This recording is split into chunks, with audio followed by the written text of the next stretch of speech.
D'aussi loin qu'elle s'en souvienne, la mémoire audiovisuelle retient de Beson l'inauguration du pont en 1953.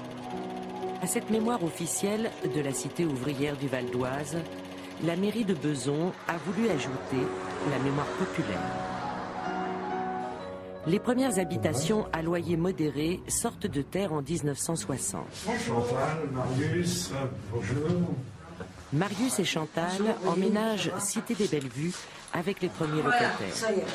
Ce sont leurs souvenirs que Serge, Jean-Pierre et son fils, tous trois besonnais, sont venus recueillir pour écrire la mémoire de la ville.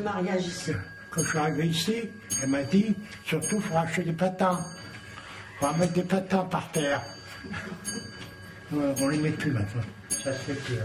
Le lino est resté intact. La machine à laver, quant à elle, n'arrivera que bien plus tard. Pendant des années, il n'y en a eu qu'une pour tout l'immeuble, celle de la voisine qu'on transportait d'appartement en appartement. Des fois, elle disait, mais où elle est ma machine? C'était bien gentil qu'elle nous prêtait déjà sa machine, sans aller lui user son électricité et son eau. Hein. Ça allait quand il y avait du travail, quand il n'y avait pas de travail. Ah oui, je me suis retrouvé... Le chômage, c'était pas le chômage de maintenant. Hein. Comment on appelle ça? On avait droit au bon pour les allocations. On avait droit à la mairie des pommes de terre, des bons de gaz, des bons de charbon. On n'avait pas d'argent. Hein. Il y avait du boulot partout, mais moi, on ne m'embauchait pas. Non. Non, parce que comme je militais beaucoup au syndicat pour ça, tout ça, ben, j'étais à l'encre rouge. À l'époque, c'était comme ça. Hein.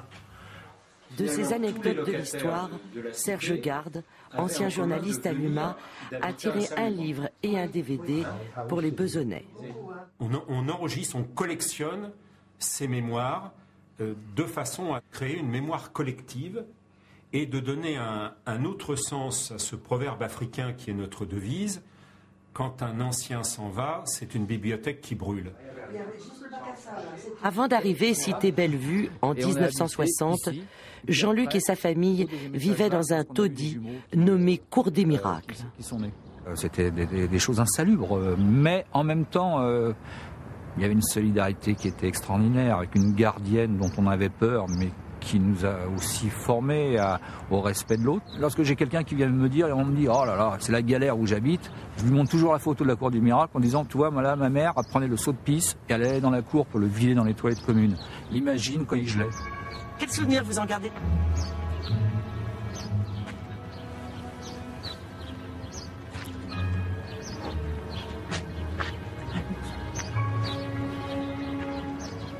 Une tendresse. Mais vraiment... Arrête. Des témoignages souvent chargés d'émotions pour écrire la grande histoire des petites gens.